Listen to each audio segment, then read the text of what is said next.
Hi, I'm Hal Roberts. This is Bridge City News. Here's some of the top stories we've been following. Pro-choice supporters protested in front of the U.S. Supreme Court following a leaked document which says the U.S. is looking into making abortions illegal.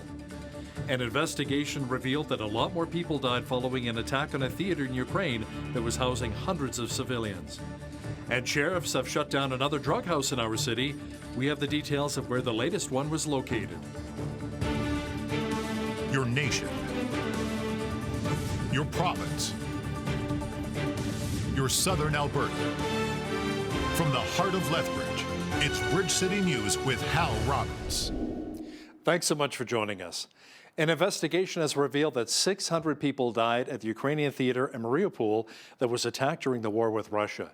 Original estimates had 300, but further details have emerged as to just how many were seeking shelter in the theater when it was struck on March the 16th. We have more now in this report. The Russian airstrike that crumbled the Donetsk Academic Regional Drama Theater was the deadliest single attack on civilians since the war began. Officials in Mariupol had estimated the death toll around 300 people, but evidence uncovered by the Associated Press reveals closer to 600 people were killed in and around the theater on March 16th. Живых людей не было, понимаете, но завалы до сих пор, вот мы смотрим ролики, до сих пор завалы лежат. Под завалами люди. Их просто никто, я не думаю, что их кто-то откапывал. Я думаю, что это просто одна большая такая братская могила. Based on accounts from 23 survivors, rescuers, and people intimately familiar with the theater, along with building floor plans, photos, and videos, reporters were able to reconstruct the events leading up to the attack. On March 5th, days after the shelling began in Mariupol, actors, designers, and theater administrators were the first to seek shelter inside. 2 days later, people were already filling up the hallways and rooms with their limited belongings. The cloakroom became the registration site for new arrivals. And a nearby tea stand helped calm frayed nerves. Survivors say a steady stream of people arrived daily, but the numbers swelled after the attack on the maternity hospital on March 9th. As word spread about a safe corridor out of the besieged city, people assumed evacuations would be organized from the centrally located theater. A set designer even used white paint to write children in Cyrillic letters, large enough to alert Russian warplanes. As several hundred waited, a routine settled in. Outside, a water tank and a field kitchen were set up that could serve dozens at a time. On the day of the attack, witnesses say at least 100 people were gathered here when the right side of the building collapsed on them. Inside, most of the women and children stayed on the second floor in the back of the building, in the hallways and the more comfortable dressing rooms. A number of pregnant women from the Mariupol maternity ward who were unharmed in the airstrike ended up here. It is believed that no one in this section survived. Such amazing tragedy. Wow. Foreign Affairs Minister Melanie Joly says Canada's ambassador to Ukraine will leave Poland and return to Canada as soon as it is safe to do so. More than 24 countries have already made the move, as top officials from a number of nations have flown to Kyiv, having met with Ukrainian officials.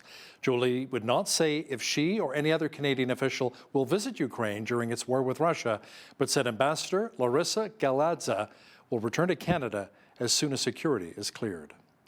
Abortion rights supporters demonstrated outside of the U.S. Supreme Court. A leaked document from the Supreme Court says the Roe v. Wade 1973 decision may be reversed and thus making abortion illegal. U.S. President Joe Biden said he will fight to preserve access to abortion services, while the Chief Justice of the Supreme Court ordered an investigation following the leaked report. Abortion is one of the most divisive issues in U.S. politics and has been so for 50 years.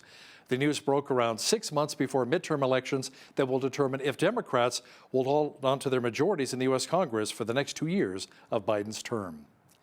Prime Minister Justin Trudeau says the Ministers of Health and Status of Women will be looking at the Canada Health Act to ensure the rights of women to a legal abortion in Canada are permanently protected. We've moved forward in a number of ways. Last year we put forward $45 million to help organizations that fight and support women's reproductive rights. We've invested in research and studies that make sure that access, which we know can be uneven for women across the country, is better understood, so we can make sure that all women have full access to the full slate of reproductive services wherever they live in this country. And I also tasked our Minister of Health and Minister of Women and Gender Equality, Ministers Duclos and Ian, in their mandate letters, to look at the legal framework that exists around reproductive health and services like abortion, to ensure that we move forward as necessary on ensuring that not just under this government, but under any future government, the rights of women are properly protected. Well, it was another beautiful day in Lethbridge as we hovered around 20 degrees once again. Jeanette Rocher is in now with a quick peek at the weather forecast. Jeanette, the warm and dry conditions may continue until the weekend? Yes, dry and extremely warm temperatures, Hal, particularly Thursday tomorrow as we look at that mercury climbing up to 25 degrees. That might even be the warmest day we've seen so far this year if we actually do get there. A bit windy tomorrow as well, 40 to 60 kilometer per hour winds, staying above seasonal on Friday as well, and that moisture not developing until this weekend. I will have all those details coming up for you later on in the newscast. Thanks so much, Jeanette. The Alberta government will be handing out more than $500,000 in grants to address gender-based violence in Indigenous communities. Officials say the funding will help to provide healing and support for survivors, families, and loved ones of missing and murdered Indigenous women, girls, and those who are part of the LGBTQ2+ community. Now, some of the money will help to enhance the Aboriginal alert system to create more awareness of the service. It lets the public know of missing Indigenous people from across Canada. The opposition NDP says the $500,000 investment is woefully inadequate and insulting to those working on these serious issues. The month of May is Sexual Violence Awareness Month in the province of Alberta. According to Christine Cassie, the CEO of the Chinook Sexual Assault Centre in Lethbridge, the issue of sexual violence needs to be addressed. I think the best thing that we can do is have conversations about sexual violence, no matter how uncomfortable that might be. There are opportunities every day where we can interject ourselves into a conversation and actually change the path of what people are actually thinking about it. The first thing we can do when someone is telling us what's gone on in their life, no matter what trauma it is, but particularly with sexual violence, is to believe them. Very few people will lie about this. They need to be believed. They need to know that they aren't alone in dealing with this and that what happened to them is not their fault. According to the Government of Alberta, an estimated 40% of Albertans have experienced some form of sexual violence, including 2 in 3 women and 1 in 3 men. A problem property in our city has now been shut down for 90 days due to drug activity. The Safer Communities and Neighbourhoods, or SCAN unit of the Alberta Sheriffs, obtained a court order to shut down the house at 124 19th Street North in Lethbridge. A fence has been erected and the house has been boarded up. The SCAN unit and Lethbridge Police Service say they've been investigating the house since March after there were complaints from community members about drug activity. But with these residents, it's a true myriad of different calls and things like that. And you have these ebbs and flows where sometimes, and to the fault of the neighborhood, there's a frustration where sometimes they don't call in. So we may not have been here for all the different negative occurrences, but because of their cooperation, participation in this dealing, did call us. We have everything from assaults. We locate stolen vehicles in around the area. You find vehicles that have been prowled in around the area. Oftentimes, these homes are just truly magnets for negative users that are either on their way to and or away from this residence. And with that, negative issues happen, and we're called to come and deal with it. As far as the drug paraphernalia, I mean, Hazmat here today took a half pail of needles out of here. So to the point where we're having infrastructure tippy-toe through the yard because there's needles everywhere. Between October of 2019 and February of 2021, the Lethbridge Police Service responded to 33 incidents at that particular property. Paid parking at the NMAX Centre is a go. However, the decision to implement parking meters at the arena is causing some major disappointment for not only the Lethbridge Hurricanes, but also for Lethbridge College students. As BCN's Angela Stewart explains, community groups say they are extremely disappointed. We weren't aware that there was a vote. We weren't aware it was going to be put in front of council. A vote that carried 5-4 last week by Lethbridge City Council sees that paid parking will be implemented at the NMAX Centre in the coming year, ultimately having an impact on the hurricanes and surrounding buildings, including Lethbridge College. The whole point for us has always been we weren't in support of it. We feel it's detrimental to our organization and to our fan base and to our stakeholders and season ticket holders. The Hurricanes, who are the anchor tenants at the centre, says they were not consulted when the vote came down, but knew the city had plans at some point to bring in paid parking. I mean, within our lease, there is a piece that states that if paid parking is ever implemented at the NMAX, that there will be a negotiation on how revenue would be shared. It's just going to add a little extra pressure. We knew that this was coming. Parking at Lethbridge College is already a tricky situation for students as there is a fee to park. And with this added hurdle by the city, the Student Association says it could also have an effect on their student population. Such an inconvenience that people are looking for other ways, and it could eliminate our numbers too, as far as student numbers. Students are feeling a crunch from tuition, student fees, and that's just going to add an extra cost that they have to worry about. Jensen says they would like to see the city offer more supports for students when that paid parking is implemented at the NMAX Centre, offering things like a cheaper bus pass or another bus route that comes to the college here. But the Student Association says they haven't had much success in getting those alternatives in place as of yet. For Bridge City News, I'm Angela Stewart. Students in the Engineering Design Technology program at Lethbridge College had a chance to showcase their work. The Home Design Expo featured 2 group presentations from first-year students in the program. Now, according to instructor Bill Smink, it provides experience students will need in the workplace. The presentations are a great way to be able to interact and to also get some public speaking experience so that the students feel a little bit more comfortable, because eventually there's a chance that when they're working in the industry that they'll have to interact with others in the industry, where they're having to go out and do presentations or comment on reports or be able to showcase some of the work that they've done. I struggle with public speaking, and just to have the opportunity to get that exposure and experience, again, knowing that I could potentially one day use it in the workplace and in industry, and then to showcase our home design that we worked very hard on all semester, creating and perfecting, and then be able to showcase it to the community or the group here today. Now, the work this student showcased was a final project from the winter semester. Avis & Young has released Lethbridge's industrial markets reports, and the findings show that companies have moved to owning their property instead of leasing. One of the biggest contributors to this trend are construction costs. Officials with Avis & Young say the vacancy rate in Lethbridge is quite low. In the last 2 years, at least in our Lethbridge industrial market, where we were literally 50-50% landlord occupied and tenant occupied properties, and now we see it 53% in favor of owner occupied sites. So that shift that's like 350,000 square feet in our market. Vacancy rate is actually at 3.39%, which is really historically low. Normally, investors or users would consider a balanced market to be at around 5%.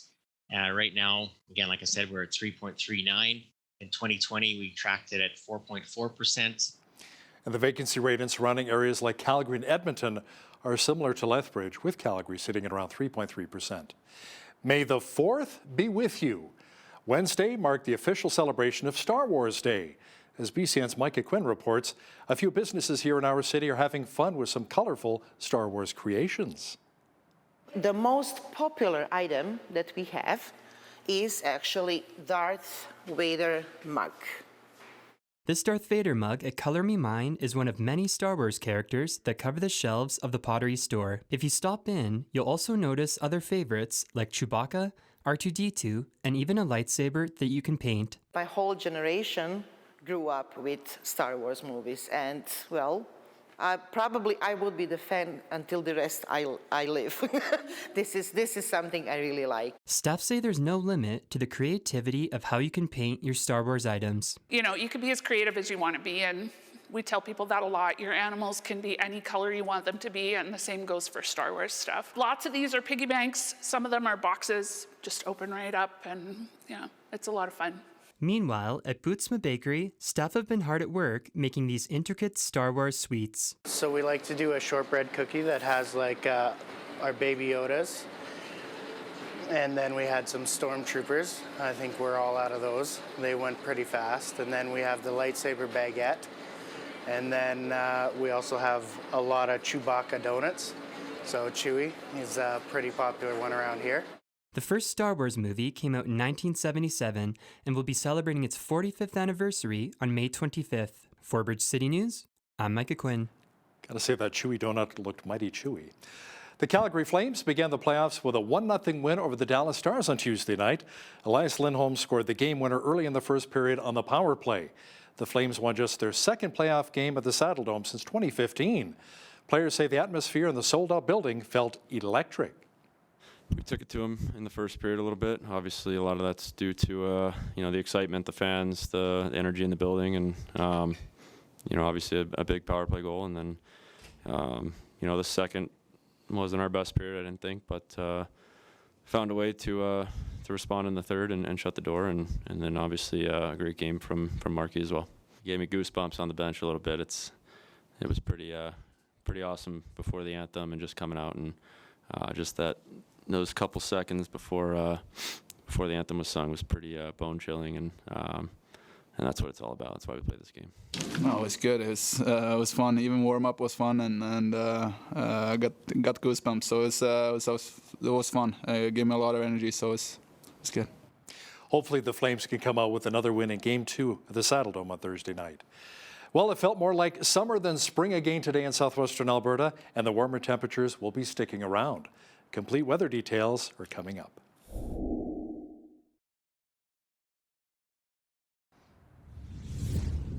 You know, if you like those warmer temperatures, you more than likely enjoyed the beautiful weather we had today in Lethbridge.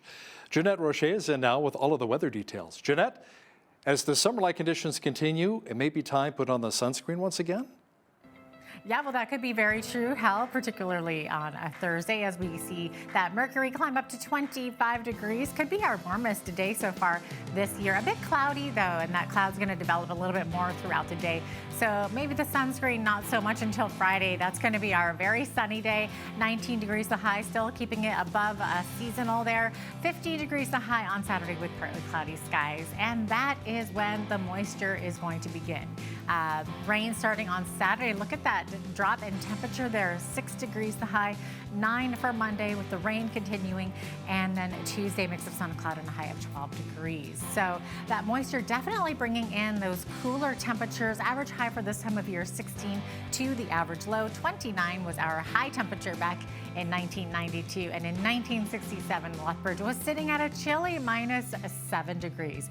6:04 is when the sun rose this morning. Our sunset this evening, just before 9 p.m. at 8:53, giving us 3 minutes of daylight longer than we had yesterday. So just a little shy of 15 hours of daylight. So showers on the west coast tomorrow. Victoria's high 10 degrees. Vancouver, heavy rains, 10 to 15 millimeters there. 10 degrees the high there as well. 19 in Edmonton with partly cloudy skies. Calgary, seeing a few showers there. 21 degrees the high and winds up to 30 kilometers per hour. 27 in Saskatchewan. Look at those temperatures there and that sunshine. That's where they need the sunscreen and the sunglasses for sure. 27 the high in both Regina and Saskatoon tomorrow. Winnipeg's high 19, not too bad. Sunshine will take it. A bit windy there as well. 30 to 40 kilometer per hour winds.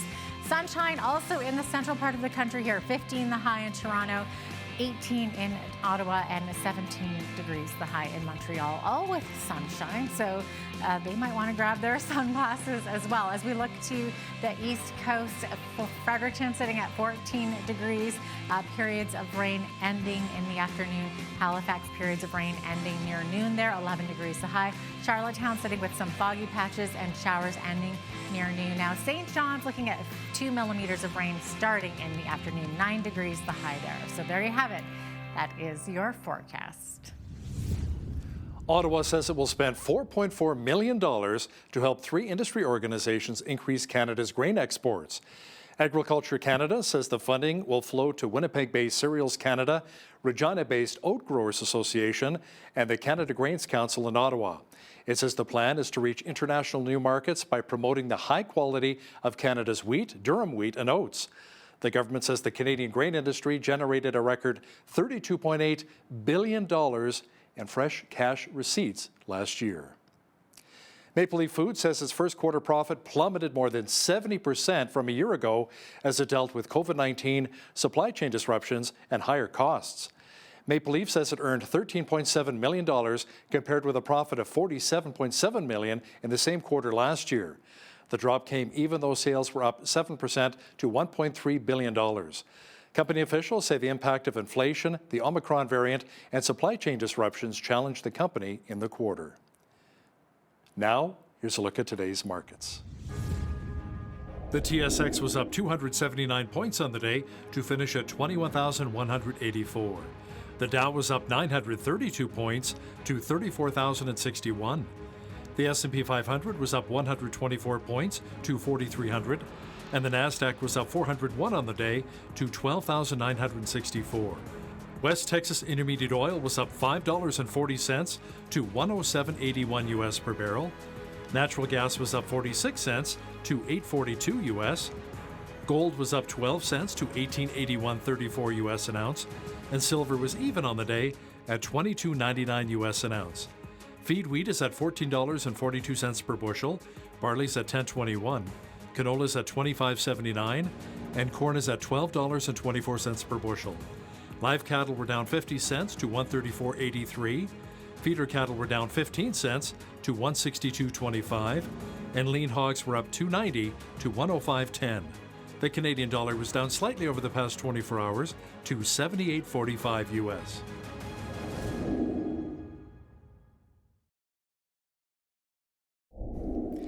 Recapping one of our top stories, Foreign Affairs Minister Melanie Joly says Canada's ambassador to Ukraine will leave Poland and return to Canada as soon as it is safe to do so. More than 24 countries have already made the move as top officials from a number of nations have flown to Kyiv, having met with Ukrainian officials.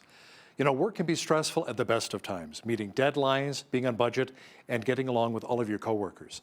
Coming up, we chat with psychologist Dr. Paul White, who co-wrote a book on dealing with workplace conflict called Making Things Right at Work. That Q&A with Jeanette Rocher is on deck.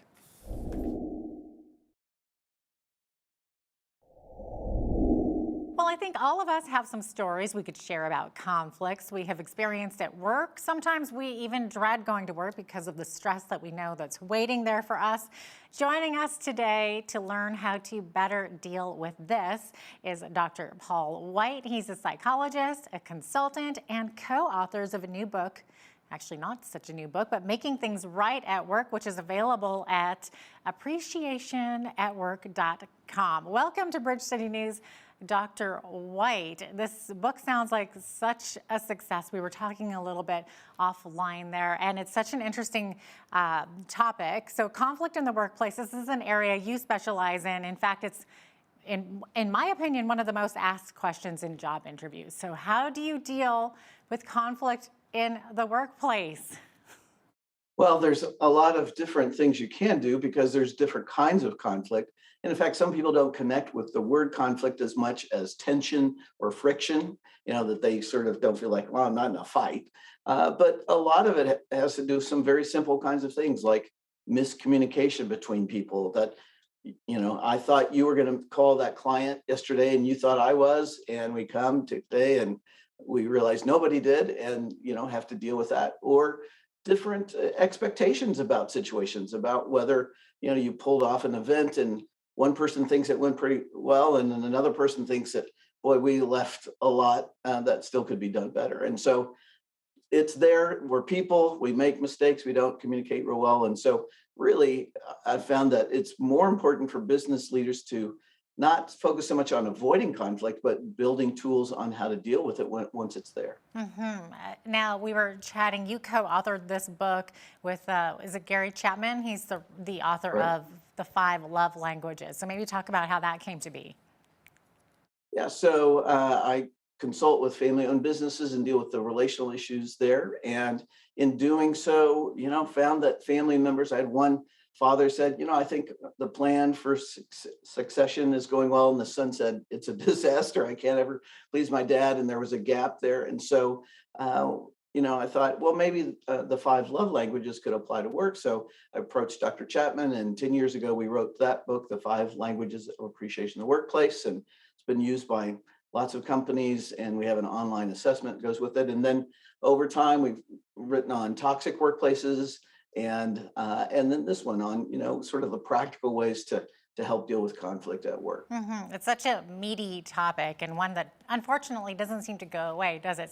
So businesses actually hire you to come and teach their leaders and staff how to resolve conflict in the workplace. But you obviously can't be everywhere at the same time. So can reading this book potentially change an entire work environment? Well, I think the key word is potentially. Just reading the book probably won't, but reading it and then applying some of the concepts clearly can. And that's one of the cool things that we've been able to help organizations. A few weeks ago, we had a feature article written on our work in the New York Times in the Suddenly Business section. And so it works. And some of it is just real practical kinds of things, like be direct in your communication versus indirect, in the sense that you tell people what you think in a kind way, but don't try to go around people, or don't tell somebody else to send a message, or don't gossip, because that just sort of creates an untrusting kind of environment.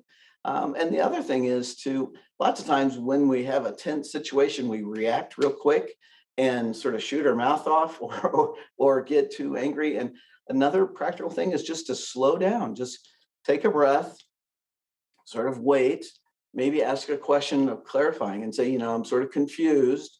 I thought we were doing this, but I'm hearing this now. So can you explain that to me? And just really sort of basic listening, active listening skills, communication skills can really help keep things from getting out of control. It could potentially avoid that blow up, right? Because many of us probably tend to express anger in different forms when we run into that conflict with that coworker, so that's good advice there. Stop and reassess, take a breath, and maybe just ask them for clarification. Great advice. So a lot of employees say that they don't feel appreciated of their hard work. So how can managers and coworkers learn how to show appreciation more effectively? Yeah, and that's really the key to the 5 languages of appreciation. One is that a lot of people confuse appreciation and employee recognition, which can be a good thing if it's done right, but recognition is largely about performance.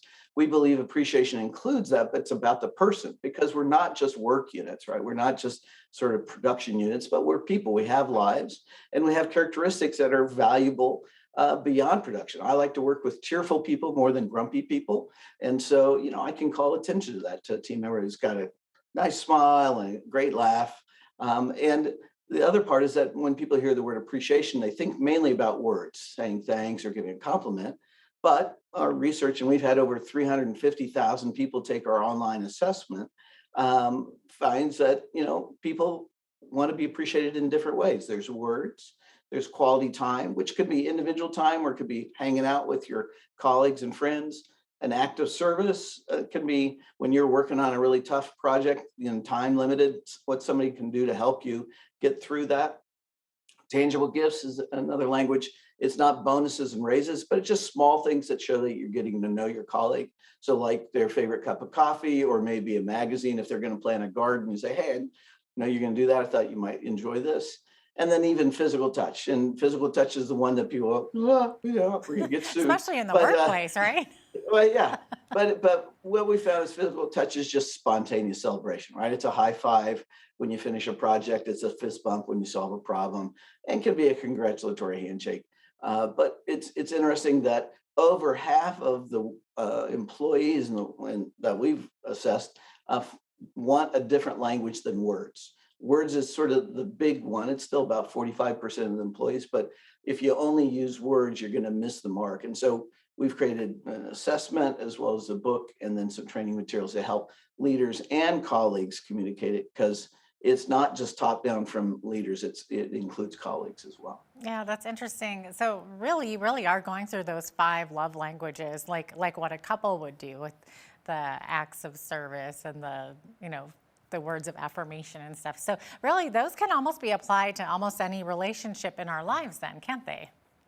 Absolutely, absolutely. And they look different at work than they do in personal relationships with friends and family. And that's why with our assessment and people that maybe know what their personal love language is, actually their language of appreciation may be different because of the setting and context. And in our assessment, we identify the specific actions that a person wants, because quality time is a really important one. In the old days, those are older, it meant time with your supervisor or manager. But more and more for younger workers, they want to hang out with their friends and colleagues, go out to lunch, go out afterwards. And so you could get the right language, but miss the action and still sort of miss the target. Okay, that's interesting. Now, how often do we make assumptions about others at work or about a particular situation? And why does this tend to cause problems? Well, unfortunately, it seems like we do a lot. And the assumption is about their motivation of why they did something versus sort of giving them the benefit of the doubt. Unfortunately, we sort of attribute negative motivations that, maybe a person's criticizing the event that we helped, lead. And you say, man, you say to yourself, at least, they're trying to throw me under the bus and make me look bad. When in actuality, they may just want to make it better next time. And, it's hard enough. We usually have mixed motives ourselves. Our motives usually aren't totally pure. And so it's hard enough to figure out our own motivation, let alone somebody else's. And so we really encourage people to give sort of the benefit of the doubt, ask questions, figure out what's up, and don't overreact for sure. That's a really good point. I could see how those assumptions could happen, especially in a work environment where there may be competition, right? Those competitive environments, I could see how that could completely happen.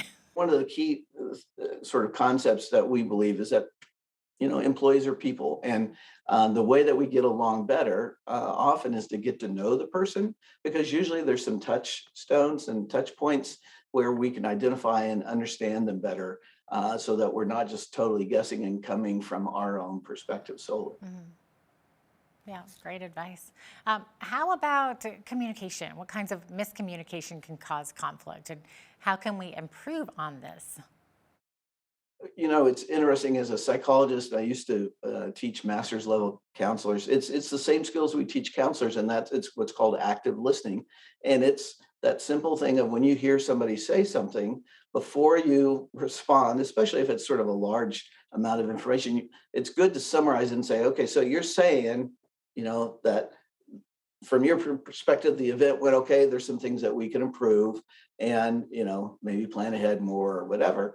And so then they have the opportunity to clarify, because lots of times we assume we hear correctly, that we've heard everything. And also those of us that are speaking don't always communicate our thoughts clearly. We may say it a little different than what we're thinking. And so just having that pause to say, is this what you're saying? And then move kind forward. of fill in the gaps there. Exactly. It can really smooth a lot of things out. Okay, so you write that good character and integrity is crucial for a healthy workplace. So what do you mean by this, and why is it so important? Well, we found that to build trust in relationships, there's really 3 important things, and they're C's. One is competence. If you're going to trust somebody in the workplace, you got to believe that they're going to be able to do the task. Secondly, consistency, that they're going to show up, or they're going to do it, get it done on time, maybe in the right quality level. And then character. And in this sense, we're talking about character of integrity, of, following through on what you agreed to. But really, trust is also built that you believe that the other person's looking out for your interests as well as their own, so that they're not just using this to manipulate it so that they look good and you look bad. And so we find that it's really important to demonstrate that you say what you mean, and that as you work together on a team, you consider other people's interests and perspectives too, because we almost always think that our way is right.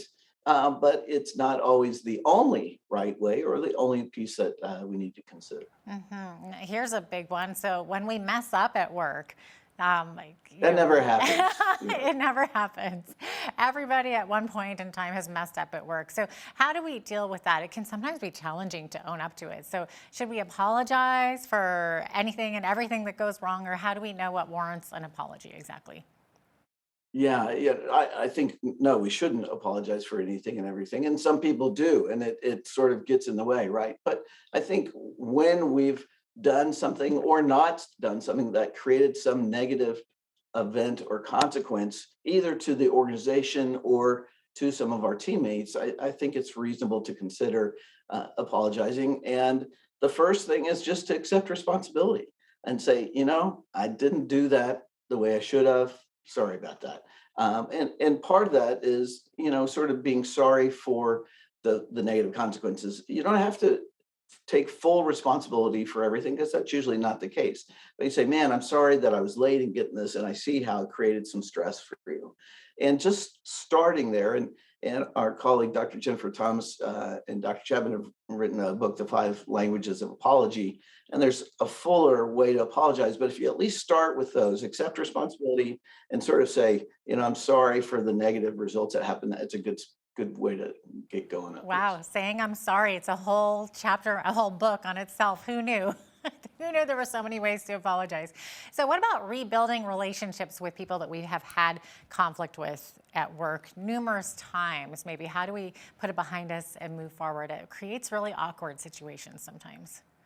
It does. And I think the apologizing fits in there, or at least calling attention to the tension and say, I know we've had our differences over the past, and, that's what it was. And I know that's there, but I really do want to work together with you, and you try to move forward. If you just sort of blow through it and don't acknowledge the tension or whatever, it feels really weird.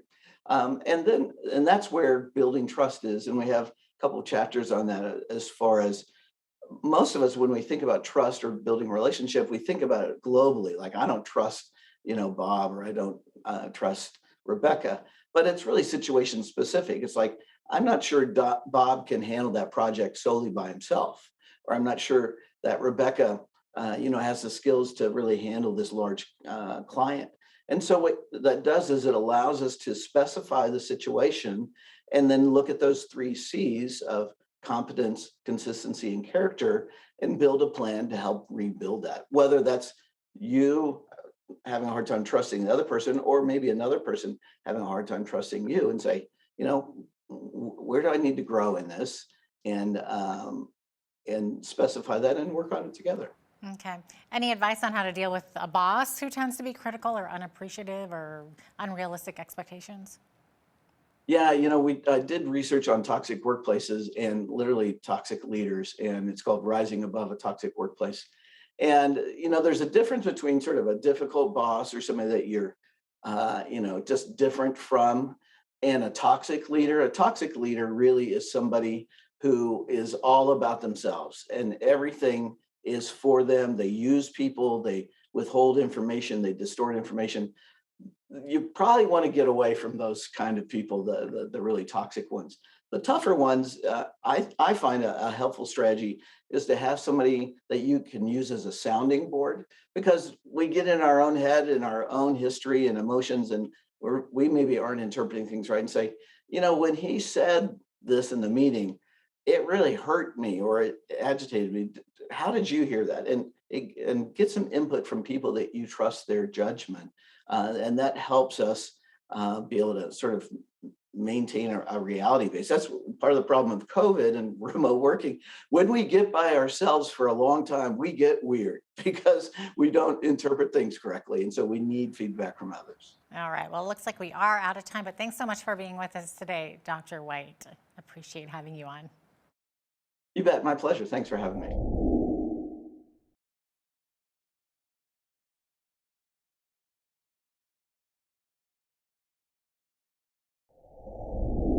The Trudeau Liberals would like to introduce legislation to combat what they say is online harm. Many Canadians are applauding this move, while others say this is just censoring free speech. Joining us now to discuss this in more detail is Lethbridge Conservative MP Rachel Thomas. Rachel, does the federal government want to criminalize speech? Well, Hal, sadly, yes. Yes, they do. It's actually that simple.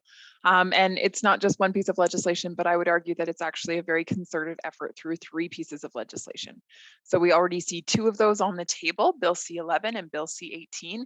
And we know that there's a third one that's in the works, which is the one that you've already mentioned, having to do with what they're calling online harms. The problem with this piece of legislation, online harms, is that they're framing it as if it's going to protect the vulnerable. However, that's not quite the case, Hal. Instead, what they're going to be looking to do is they're going to look to expand their role in determining what Canadians can and cannot say online. And look, Hal, I think it's worthwhile to just back up here for one moment and highlight the fact that if we're going to talk about hate, we already have that covered off. That's already in section 3.19 of the criminal code. And so, if it comes to hate speech online, people are protected against that already. What this legislation that the Liberals are proposing is going to do is actually make them the arbiters of truth, or the arbiters of what you can and cannot say, what might be harmful versus what might be acceptable. And I do believe that it's a very dangerous path. Now, Rachel, we've been told by our country's heritage minister that Canadians actually want more regulation in this regard, but you say 422 submissions say otherwise? So, Hal, there were 422 submissions from individuals, stakeholders, academics, industry individuals. These 422 submissions were held in secret by the Liberal government. They were not released in any public fashion. Dr. Michael Geist, he actually did an access to information request, and he was able to get his hands on those documents. He has made a number of them public on his website. And so I've had the opportunity to go through those, not all 422, but a fair number of them.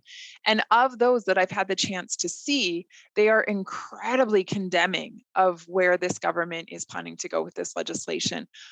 If you don't mind, I'll just read into the record. There's one quote here from the National Council of Canadian Muslims, and they warned that the legislation could be, quote, one of the most significant assaults on marginalized and racialized communities in years, end quote. Twitter compared, the legislation in the works to something that might come out of North Korea or China. This is not the way we want to go. This is not the country we want to become. We value free speech. We value the opportunity to engage in the public square. Online platforms are now that space. It is the modern public square. And so for the government to step in and now make themselves the arbiters of what can and cannot take place within that sphere, and be incredibly dictatorial in nature, as it seems they're planning to be with this legislation, Canadians are rightly concerned. Let's discuss inflation now for just a moment, and our country's debt, which is now over $1.2 trillion. Economists say this is simply not sustainable, and the Bank of Canada has agreed as interest rates are going up once again. Now, Rachel, that'll make life even tougher for families to pay their credit cards and lines of credit. Yeah, Hal, and it doesn't stop there. I mean, it's their mortgages, it's business loans. I mean, imagine the number of small local businesses that have had to take loans over the last couple of years in order to make ends meet. They're just scraping by. They're not out of the woods yet, and now they're going to have to pay even more in terms of their interest rate on those loans. Look, this is not good. This is not good for anyone in this country, with the exception of maybe Justin Trudeau himself and a few other rich individuals at the very top. But for the majority of Canadians, this is bad. This is bad because of a few things. One, you have the highest inflation rate in 30 years. You have the highest, you have increased interest rates. They're going up. And then on top of that, the government just put out their budget about a month ago, and within it, they have more taxes. On April 1st, the carbon tax went up by 25%. That impacts every single last Canadian, and so it's this triple whammy that is just going to have absolutely devastating effects on Canadians. And so again, I'm hearing from them. They're coming into my office. They're writing to me by email. They're making phone calls. Seniors are coming in. I've had a number of them who have told me they've, in February and March, they turned their heat down to 17 or 18 degrees and just got by bundling up in order to save a few dollars so that they can pay their bill. Families are telling me that they're having to make decisions as to whether or not they can afford good produce for their families. Others are telling me they're having to make the decision between being able to travel to see a loved one versus doing a Zoom session. Like, the Canadians should not have to make these types of choices.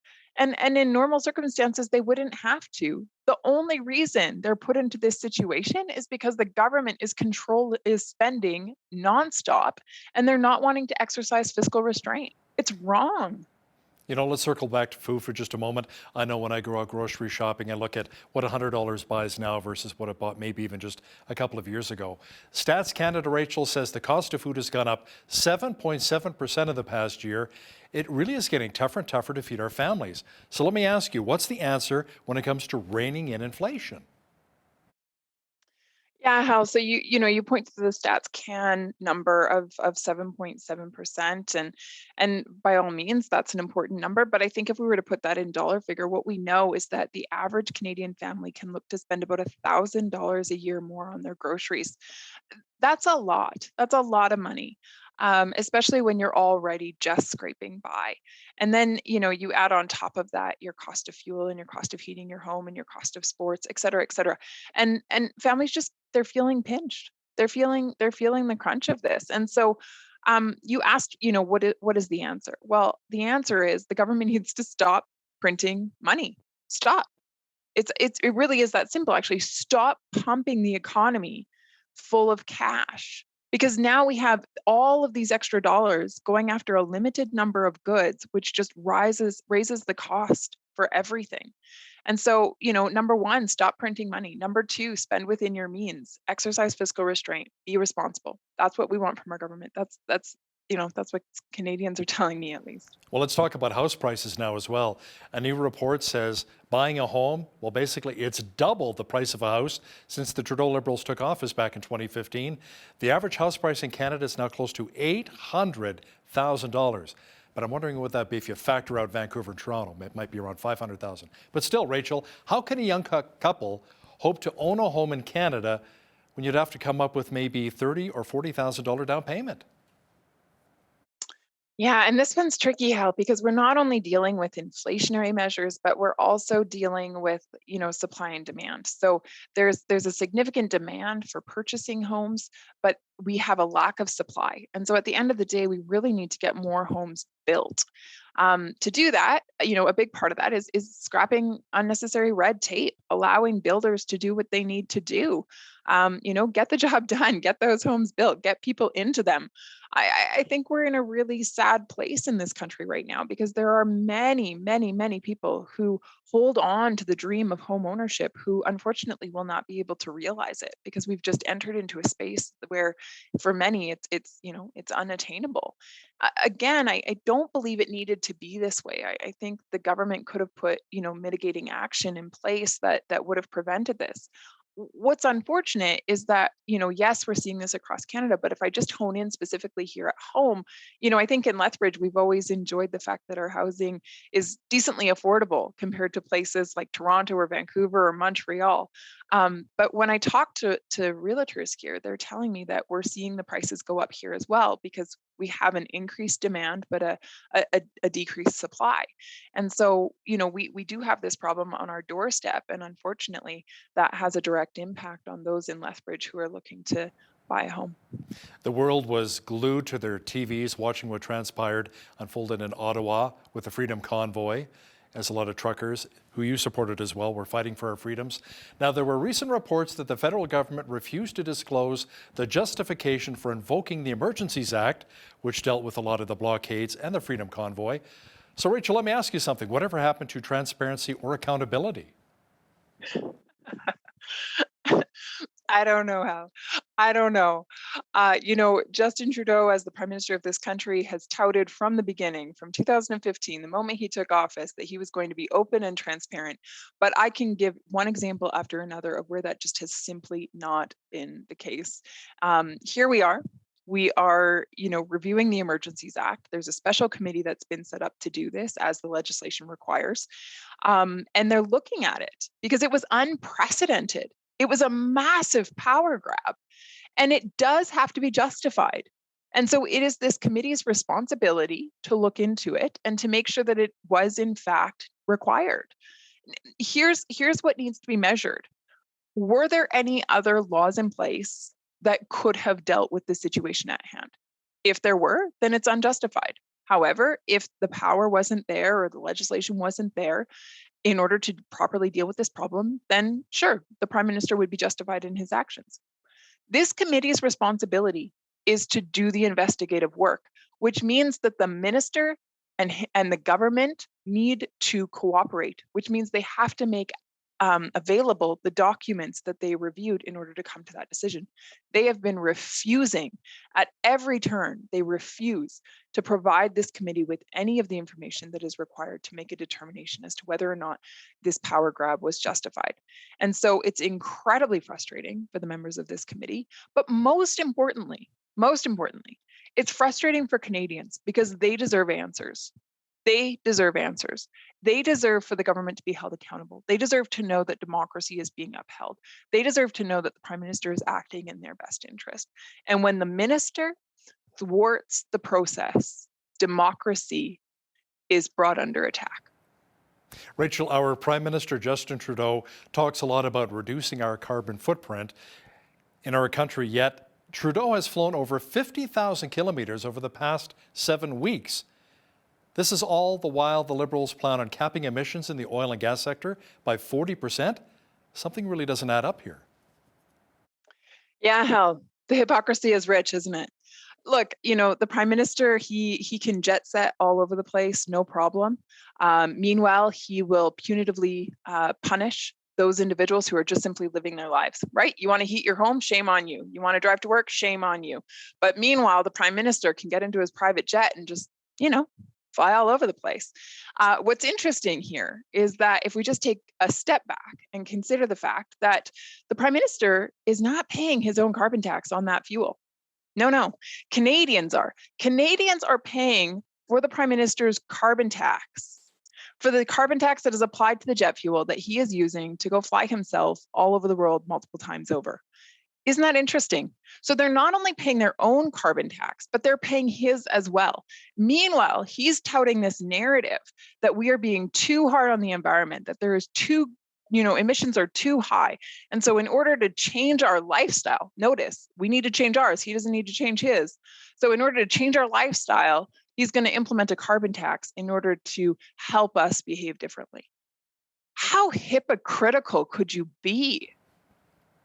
Premier Jason Kenney has been meeting with American officials to discuss the potential of resurrecting the Keystone XL pipeline and trying to get more of our oil and gas to the United States. But Rachel, let me ask you, what are you hearing federally in Ottawa? Any chance of that actually happening?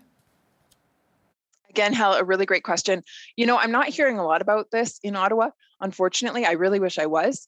Certainly, my Conservative colleagues and I are very much in favor of seeing greater development within the energy sector here in Canada. And of course, Alberta would benefit significantly from that. We have an opportunity at our fingertips, and we have for a long, long time. And that is, energy sovereignty, energy development, making sure that we take our product and get it to market. Part of that is creating, an east-west corridor. Right now, there's a war going on between Russia and Ukraine, and part of what is funding the Russia war machine is the fact that they are selling oil and gas to Eastern Europe, because Eastern Europe has nowhere else to turn. Well, guess what, Hal? Canada could have been the solution.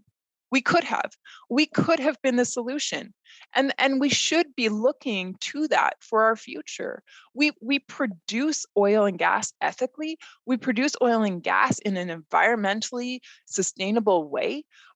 I mean, we just have this incredible product that we should be getting to market. And if we were able to do that, we would take the power out of the hands of dictatorships such as Saudi Arabia or Russia or Venezuela, which is where these other countries are turning to because Canada refuses to develop its product. It's shameful. And it all has to do with the current prime minister of this country who wants to lock up our industry and instead would rather have blood oil from dictatorships supported. It's shameful. If you were to ask any average Canadian, would you like to buy your oil and gas from a dictatorship or would you like to buy your oil and gas from your own country? Guaranteed they'd say your own country. Why doesn't Justin Trudeau get that? Well, probably because he's not an average Canadian. Okay, we only have about 30 seconds left here, Rachel, but I want to talk to you about the CPC leadership race going on right now. Pierre Poilievre is drawing crowds of thousands of people. Jean Charest, not quite as many people, but I guess with him it's more about the quality, not the quantity, selling memberships. Have you thrown your support behind any candidate yet? Hell, I'm staying neutral at this point in time. Okay, let me ask you something then. Why do you think what Pierre Poilievre is preaching right now is resonating with so many Canadians? I think a lot of Pierre's messaging has to do with freedom. And I think after 2 years of perpetual lockdowns and people, watching their rights and freedoms be infringed upon, I think they crave a message of freedom. I think it'd be very interesting if Pierre Poilievre did win the CPC leadership, then there's an election called, and a Pierre ends up beating a Justin. I think that would be something like, wait a minute. That'd be very interesting to see that. Lethbridge Conservative MP Rachel Thomas, thanks so much for your time today. Thanks so much. Good to be with you, Hal. You as well. On behalf of all of us here at Bridge City News, I'm Hal Roberts. God bless, and thanks for watching.